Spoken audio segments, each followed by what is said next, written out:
الحمد للہ رب العالمین والعاقبۃ للمتقین والصلاة والسلام علی سید الانبیاء والمرسلین اما بعد فعن ابی ہریرہ رضی اللہ تعالی عنہ قال قال النبی صلی اللہ علیہ وسلم انظروا الى من هو اسفل منکم ولا تنظروا الى من هو فوقکم فهو اجدر اللہ تزدروا نعمت اللہ علیکم۔ گرامی قدر بھائیوں اور لائق احترام ساتھیوں، صحیح البخاری کی حدیث جسے حضرت ابو ہریرہ روایت کرتے ہیں، حضرت ابو ہریرہ جن کا نام عبد الرحمن بن صخر الدوسی ہے، اور پورے صحابہ کرام میں سے سب سے زیادہ احادیث رسول روایت کرنے کا شرف اگر کسی صحابی کو ہے تو وہ حضرت ابو ہریرہ کو حاصل ہے۔ 5384 یا 74 حدیثوں کے یہ راوی ہیں، صرف 3 سال کا عرصہ اللہ کے نبی صلی اللہ علیہ وسلم کے ساتھ گزارتے ہیں اور شب و روز اللہ کے نبی صلی اللہ علیہ وسلم کی مجلس میں رہتے ہیں۔ کہتے ہیں باقی صحابہ کرام کمانے کھانے کے لیے آپ کی مجلس سے چلے جایا کرتے تھے، میں بھوکا اور پیاسا رسول کریم کے مجلس میں اور آپ کی مسجد میں پڑا رہتا اور بیٹھا رہتا، اور بعض اوقات بھوک کی شدت کی وجہ سے بے ہوش ہو جاتا، لوگ میری گردن پہ اور میرے جسم پر پاؤں رکھ کے چلے جاتے، لوگ سمجھتے کہ اس کو مرگی کا دورہ ہے، لیکن میری یہ کیفیت بھوک کی وجہ سے ہوتی تھی، اور میں اس لیے نبی کریم کی مجلس کو چھوڑتا نہیں تھا، کہیں میرے جانے کے بعد اللہ کے نبی کی زبان مبارک سے کوئی بات نکلے اور مجھ سے وہ حدیث چھوٹ نہ جائے۔ علم حاصل کرنے کا شوق اور تڑپ دیکھیے، رسول کریم صلی اللہ علیہ وسلم کی زبان مبارک سے نکلنے والی باتوں کو اپنے دامن میں سمیٹنے کا شوق اور آپ کے گلہائے اطہر چننے کا ذوق دیکھیں کہ بھوکے اور پیاسے مسجد نبوی کے اندر یہ اپنی زندگی کے ایام گزارتے رہے اور اللہ کے رسول کے فرمودات کو جمع کرتے رہے، اور آج یہ سعادت اسی لیے ملی ہے کہ آج 1400 سال بیتنے کے بعد بھی جب کوئی حدیث کا طالب علم جب بھی حدیث رسول پڑھنا شروع کرتا ہے، جب تک اس عظیم آدمی کے لیے رضی اللہ عنہ کی دعا نہیں کر لیتا تب تک وہ آگے گزرتا نہیں ہے۔ استاد بھی، طالب علم بھی، اور ایک کتاب کو کتنی بار لوگ پڑھتے ہیں اور ایک حدیث کو کتنی بار لوگ روایت کرتے اور بیان کرتے ہیں۔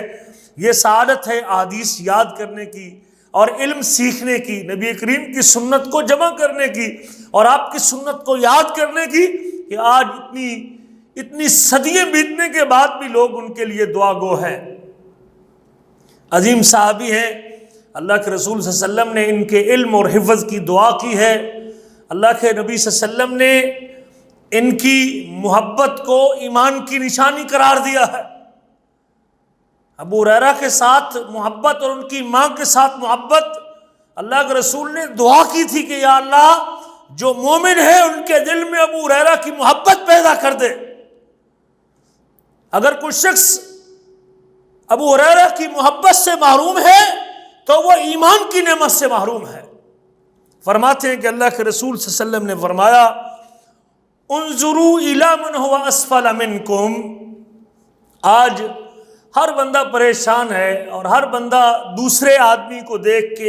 اپنے سے زیادہ مال والے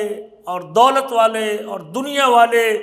اونچے مکان والے، بڑی گاڑی والے، اچھے لباس والے اور اچھی دکان والے شخص کو دیکھ کے آدمی احساس کمتری کا شکار رہتا ہے اور سمجھتا ہے اور اسی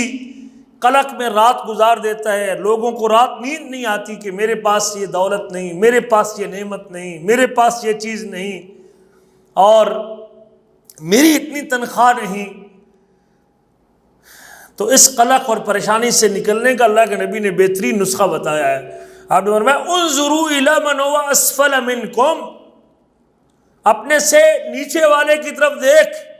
اپنے سے کمتر کی طرف دیکھ، اپنے سے چھوٹے طبقے کی طرف دیکھ، اپنے سے کم مال والے کی طرف دیکھ، اپنے سے کم حسن والے کی طرف دیکھ، اور اپنے سے کم اللہ اکبر کبیرہ دولت والے کی طرف دیکھ۔ انظروا الی من هو اسفل منکم ولا تنظروا الی من هو فوقکم، اپنے سے اوپر والے اور اپنے سے بڑے کی طرف نہ دیکھ۔ نتیجہ کیا نکلے گا؟ فَهُوَ أَجْدَرُ أَلَّا تَزْدَرُوا نِعْمَةَ اللَّهِ عَلَيْكُمْ، یہ اس بات کے زیادہ لائق ہے کہ تم اللہ کی نعمت کو حقیر نہیں جانو گے، اللہ کی نعمت کو کمتر نہیں سمجھو گے۔ اگر میں اپنے سے بڑی گاڑی والے، اچھے لباس والے، اچھے مکان والے، اچھی دکان والے اور اچھے جوتے والے اور اچھی زندگی گزارنے والے کی طرف دیکھتا ہوں مالی اعتبار سے، تو میرے اوپر جو اس وقت انعام موجود ہے اور میرے اس وقت جو اللہ کا کرم موجود ہے، میرے رب نے جو مجھے اس وقت چیزیں عطا کی ہیں، تو میں نے اس کی بے قدری اور ناشکری کی ہے۔ لیکن جب اپنے سے نچلے والے طبقے کی طرف دیکھوں گا جو مجھ سے نیچے ہے، مجھ سے کمتر ہے، تو پھر میں شکر گزار رہوں گا اور مالک کے سامنے سربہ سرود رہوں گا، اور پھر جب شکر کروں گا اس کی عطاؤں پہ اور اس کی اس نعمت پہ جو آج میرے اوپر موجود ہے، لَإِن شَكَرْتُمْ لَأَزِيدَنَّكُمْ، اگر تم شکریہ ادا کرو گے تو میں اور عطا کر دوں گا۔ اس سے نعمتیں بڑھتی ہیں، شکر کرنے سے نعمتیں بڑھتی ہیں۔ وَبِالشُّكْرِ تَدُومُ النِّعَمْ، شکر سے نعمتیں باقی رہتی ہیں۔ اگر میں اپنے اوپر اللہ کی نعمتوں کا دوام چاہتا ہوں، ہمیشگی چاہتا ہوں، تو پھر مجھے اللہ کا شکر گزار رہنا چاہیے، اس کی بندگی کرنی چاہیے، اس کی عبادت کرنی چاہیے، فرائض کی پابندی کرنی چاہیے، مجھے حلال پہ اکتفا کرنا چاہیے، مجھے حرام سے اپنے دامن کو بچانا چاہیے۔ جب میں اللہ کی بندگی کروں گا، اس کی عطاؤں پہ، اس کی دین پہ، اس کی عطا پہ شکر گزار رہوں گا، واجبات کی پابندی کروں گا، فرائض ادا کروں گا، تو پھر اس سے نعمتیں بڑھتی ہیں، اللہ اور عطا کرتا ہے، اللہ مزید بڑھا دیتا ہے، اللہ شکریہ کے ساتھ مزید اپنے خزانوں کے منہ کھول دیتا ہے۔ تو اللہ سے دعا ہے کہ اللہ تعالیٰ ہر دم اور ہر گھڑی ہمیں اپنی ذات کا شکریہ ادا کرنے کی توفیق نصیب فرمائے، اور جو نعمتیں میرے رب نے مجھے عطا کی ہیں اس کے اوپر قناعت کرنی چاہیے، اس پر شکر گزار رہنا چاہیے، اور اپنے سے اوپر والے طبقے کو دیکھ کے اپنے رب کی ناشکری سے بچنا چاہیے۔ اللہ سے دعا ہے کہ اللہ تعالیٰ مجھے اور آپ کو عمل کرنے کی توفیق نصیب فرمائے۔